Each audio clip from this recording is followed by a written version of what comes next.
ಈಗ ಮಿಕ್ಸಿ ಜಾರ್‌ಗೆ ನಾನಿಲ್ಲಿ 1 ಪ್ಲೇಟ್ ಆಗಷ್ಟೇ ಅನ್ನ ತಗೊಂಡಿನಿ. ರಾತ್ರಿ ಮಾಡಿ ಮಿಕ್ಕಿರುವ ಅನ್ನ ಆದ್ರೂ ತಗೋರಿ, ಅದರ ಫ್ರೆಶ್ ಆಗಿರೋ ಅನ್ನ ಆದ್ರೂ ತಗೋರಿ ನಡೀತದೆ. ಎಷ್ಟೋ ಸಲ ಮಾಡಿದಾಗ ಒಂದೊಂದು ಪ್ಲೇಟ್ ಆಗಷ್ಟು ಉಳ್ದೇ ಬಿಟ್ಟಿರ್ತದೆ. ನೋಡಿ ಇದಕ್ಕೆ 1 ಸ್ಪೂನ್ ಆಗಷ್ಟೇ ಜೀರಿಗೆನ ಹಾಕ್ಕೊಂಡಿರ್ತೀನಿ.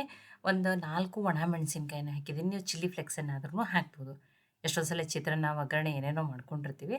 ನೋಡಿ ಸ್ವಲ್ಪ ಶುಂಠಿಯನ್ನ ಹಾಕ್ತಾ ಇದ್ದೀನಿ ರೀ. ಫ್ಲೇವರ್ ಚೆನ್ನಾಗಿ ಬರ್ತದೆ. ಈಗ ಇದನ್ನ ಫಸ್ಟ್ ಹಾಗೆ ಗ್ರೈಂಡ್ ಮಾಡ್ಕೊಂಡು 1 ಸ್ಪೂನ್ ಆಗಷ್ಟೇ ನೀರನ್ನು ಹಾಕ್ಕೊಂಡು ಗ್ರೈಂಡ್ ಮಾಡ್ಕೊತೀನಿ ರೀ. ನೋಡಿ ಈಗ ಇದನ್ನು ಬೇರೆ ಪಾತ್ರೆಗೆ ಹಾಕೊಂಡ್ರೆ ನೋಡಿ ಈಗ ಉಳಿದಿರುವ ಅನ್ನದಿಂದ ಕಡಿಮೆ ಎಣ್ಣೆ ಬಳಸಿ ವಡೆಯನ್ನು ಮಾಡಿ ತುರಿಸ್ತಾ ಇದ್ದೀನಿ ರೀ. ವಡೆನೂ ಮಾಡ್ಕೋಬೋದು ನೀವು, ಇಲ್ಲ ಕಟ್ಲೆಟ್ ಶೇಪ್ದಲ್ಲಿ ಆದ್ರೂ ಮಾಡ್ಕೋಬೋದು. ನೋಡಿ ತುಂಬಾ ಕ್ರಿಸ್ಪಿಯಾಗಿ ಚೆನ್ನಾಗಿ ಬರ್ತಾವೆ ರೀ. ನೋಡಿ ಒಂದು ಅರ್ಧ ಈರುಳ್ಳಿಯನ್ನು ಸಣ್ಣದಾಗಿ ಕಟ್ ಮಾಡಿ ಹಾಕ್ತಾ ಇದ್ದೀನಿ. ಸ್ವಲ್ಪ ಕರಿಬೇವು ಸೊಪ್ಪನ್ನು ಹಾಕ್ತಾ ಇದ್ದೀನಿ. ಫ್ರೆಶ್ ಆಗಿರೋ ಕರಿಬೇವು ಸೊಪ್ಪಿದ್ರೆ ಹಾಕ್ರಿ, ಟೇಸ್ಟ್ ಚೆನ್ನಾಗಿ ಬರ್ತದೆ. 1 ಸ್ಪೂನ್ ಆಗಷ್ಟೇ ಎಣ್ಣೆನ ಹಾಕ್ತಾ ಇದ್ದೀನಿ ರೀ. ನೋಡಿ ಒಂದು ಅರ್ಧ ಬಟ್ಲಾಗಷ್ಟೇ ಅಕ್ಕಿ ಹಿಟ್ಟನ್ನು ಹಾಕ್ತಾ ಇದ್ದೀನಿ. ನೀವು ಹಸಿಮೆಣ್ಸಿಕಾಯಿ ಬೇಕಂದ್ರೆ ಅದನ್ನೂ ಸಣ್ಣದಾಗಿ ಕಟ್ ಮಾಡಿಬಿಟ್ಟು ಹಾಕೋಬೋದು. ನಾನು ಖಾರ ಏನು ಬೇಡ ಅಂತ ಹೇಳಿ ಹಾಕಿಲ್ಲ ರೀ. ನಾನು 1 ಸ್ಪೂನ್ ಆಗಷ್ಟು ಎಳ್ಳನ್ನು ಹಾಕಿದ್ದೀನಿ. ಅನ್ನಕ್ಕೂ ಉಪ್ಪು ಹಾಕಿ ಮಾಡ್ಕೊಂಡಿರೋದನ್ನ ಸ್ವಲ್ಪನೇ ಉಪ್ಪನ್ನು ಹಾಕ್ಕೊಂಡಿದ್ದೀನಿ ರೀ. ನೋಡಿ ಖಾರ ಇಷ್ಟಪಡೋರು ಒಂದು 2 ಹಸಿಮೆಣ್ಸಿಕಾಯಿನ ಸಣ್ಣದಾಗಿ ಕಟ್ ಮಾಡಿ ಹಾಕೋಬೋದು. ಆ ಒಣ ಮೆಣಸಿನ್ಕಾಯಲ್ಲೇ ಸ್ವಲ್ಪ ಖಾರ ಇರೋ ಮೆಣಸಿನ್ಕಾಯಿ ಇದ್ದವು ರೀ, ಅವು ಬ್ಯಾಡಗಿ ಮೆಣಸಿನ್ಕಾಯಿ ಇಲ್ಲ ಅಂತೇಳಿ ನಾನು ಹಸಿಮೆಣ್ಸಿನ್ಕಾಯಿನ ಹಾಕಿದ್ದಿಲ್ಲ. ಈಗ ನೋಡಿರಿ ಎಲ್ಲವನ್ನು ಕಲಸಿ ರೆಡಿ ಮಾಡ್ಕೊಂಡೀನಿ ರೀ. ನೋಡಿ ಈಗ ಕೈಗೆ ಒಂದು ಸ್ವಲ್ಪನೇ ಎಣ್ಣೆ ಹಚ್ಕೊಂಡ್ಬಿಟ್ಟು ನಾನು ನೋಡಿರಿ ಚಪಾತಿ ಮಾಡೋ ತಗಡು ಅಥವಾ ಶೀಟನ್ನೇ ತೊಗೊಂಡಿದ್ದೀನಿ. ಇದಕ್ಕೇ ಒಂದು ಸ್ವಲ್ಪ ಎಣ್ಣೆ ಹಚ್ಬಿಟ್ಟು ಇಲ್ಲ ಪ್ಲಾಸ್ಟಿಕ್ ಕವರ್ನಲ್ಲೇನೂ ಮಾಡ್ಕೋಬೋದು, ಅಥವಾ ಹೋಳಿಗೆ ಶೀಟ್ ಇತ್ತಂದ್ರೆ ಅದ್ರ ಮೇಲೂ ಈ ರೀತಿ ತಟ್ಕೋಬೋದು ನೋಡಿರಿ. ನೋಡಿ ಈ ರೀತಿ ಮಾಡಿಬಿಟ್ಟು ವಡೆ ಶೇಪ್ನಲ್ಲಿ ಮಾಡ್ತೀನಿ ರೀ. ಇಲ್ಲಾಂದ್ರೆ ನೀವು ಕಟ್ಲೆಟ್ ಶೇಪ್ದಲ್ಲೇನೂ ಏನು ಮಾಡ್ಕೋಬೋದು, ಈ ರೀತಿ ಮಾಡ್ಕೋಬೋದು.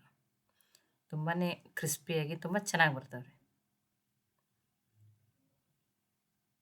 ನೋಡಿ ತುಂಬ ಕಡಿಮೆ ಸಾಮಗ್ರಿ ಬಳಸಿ ಮಾಡ್ತಾಯಿದ್ದೀನಿ ನೋಡಿರಿ. ಮನೆಯಲ್ಲಿರೋ ಬೇಸಿಕ್ ಸಾಮಗ್ರಿಗಳನ್ನೇ ನೋಡಿ ಒಂದನ್ನು ಮಾಡಿನೂ ತೋರಿಸಿದ್ದೆ, ಒಮ್ಮೆಲೆ ಈ ರೀತಿ ರೆಡಿ ಮಾಡ್ಕೊಂಡಿದ್ದೀನಿ. ನೋಡಿ ನಾನು ಕಡಿಮೆ ಎಣ್ಣೆ ಹೇಳೀನಿ. ಪ್ಯಾನಿಗೆ ನೋಡಿ ಸ್ವಲ್ಪನೇ ಈ ರೀತಿ ಎಣ್ಣೆ ಹಚ್ಚಿಬಿಟ್ಟು ನೋಡಿ ಈಗ ಇದನ್ನು ಬೇಯಿಸ್ಬಿಟ್ಟು ತೊಗೊಳ್ರಿ. ಇಲ್ಲ ನಮಗೆ ಎಣ್ಣೆ ನಡೀತದೆ ಅಂದರೆ ನೀವು ಡೀಪ್ ಫ್ರೈ ಮಾಡಿಬಿಟ್ಟು ತೊಗೋಬೋದು.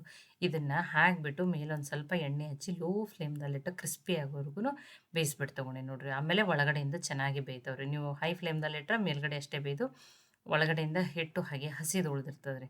ಲೋ ಫ್ಲೇಮ್ದಲ್ಲಿಟ್ಟನೇ ಬೇಯಿಸ್ರಿ ನೋಡಿರಿ. ಎರಡೂ ಸೈಡ ಚೆನ್ನಾಗಿ ಬೇಯ್ದವೆ ಮತ್ತು ಎಷ್ಟು ಕ್ರಿಸ್ಪಿಯಾಗಿ ಬಂದಾವೆ ನೋಡಿರಿ. ನೋಡಿ ಇದನ್ನು ಬಿಸಿ ಬಿಸಿ ನೀವು ಸಾಸ್ ಜೊತೆನೂ ಸರ್ವ್ ಮಾಡ್ಬೋದು, ಕಾಯಿ ಚಟ್ನಿ ಜೊತೆನೂ ಸರ್ವ್ ಮಾಡ್ಬೋದು, ಈರುಳ್ಳಿ ಟೊಮ್ಯಾಟೊ ಚಟ್ನಿ ಜೊತೆನೂ ಸರ್ವ್ ಮಾಡ್ಬೋದು. ನೋಡಿ ಉಳಿದಿರುವ ಅನ್ನದಿಂದ ಮಾಡಿರುವಂಥ ವಡೆ ರೀ. ನೋಡಿ ನಾನು ನಿಮಗೆ ಮುರಿದ್ಬಿಟ್ಟು ತೋರಿಸ್ತೀನಿ. ಮತ್ತು ಒಂದು ಅತಿ ಕಡಿಮೆ ಎಣ್ಣೆ ರೀ. ಇಲ್ಲ ಅಂದರೆ ನೀವು ಡೀಪ್ ಫ್ರೈನೂ ಮಾಡ್ಕೋಬೋದು. ನೋಡಿರಿ ಆದಷ್ಟು ಲೋ ಫ್ಲೇಮ್ದಲ್ಲಿಟ್ಟನೇ ಬೇಯಿಸ್ಕೊರಿ. ನೀವು ಮೀಡಿಯಮ್ ಅಥವಾ ಹೈ ಫ್ಲೇಮ್ದಲ್ಲಿಟ್ಟು ಬೇಯಿಸ್ಕೊಬೇಡ್ರಿ. ಟೇಸ್ಟಿಯಾಗಿರುವಂಥ ವಡೆ ಕಡಿಮೆ ಎಣ್ಣೆ ಬಳಸಿ ರೆಡಿ ಆಗ್ಯಾವ್ರಿ. ಈ ಅನ್ನದಿಂದ ಮಾಡಿರುವ ವಡೆ ರೆಸಿಪಿ ನಿಮಗೆ ಇಷ್ಟ ಆಗಿದ್ರೆ ಲೈಕ್ ಮಾಡಿ, ಶೇರ್ ಮಾಡಿ, ಕಮೆಂಟ್ ಮಾಡಿರಿ. ಖಂಡಿತ ಟ್ರೈ ಮಾಡಿ ನನಗೆ ಹೆಂಗೆ ಬಂದಿತ್ತು ತಿಳಿಸ್ರಿ. ಮತ್ತೆ ಹೊಸ ರೆಸಿಪಿ ಜೊತೆ ಸಿಗೋಣ. ಎಲ್ಲರಿಗೂ ಧನ್ಯವಾದ.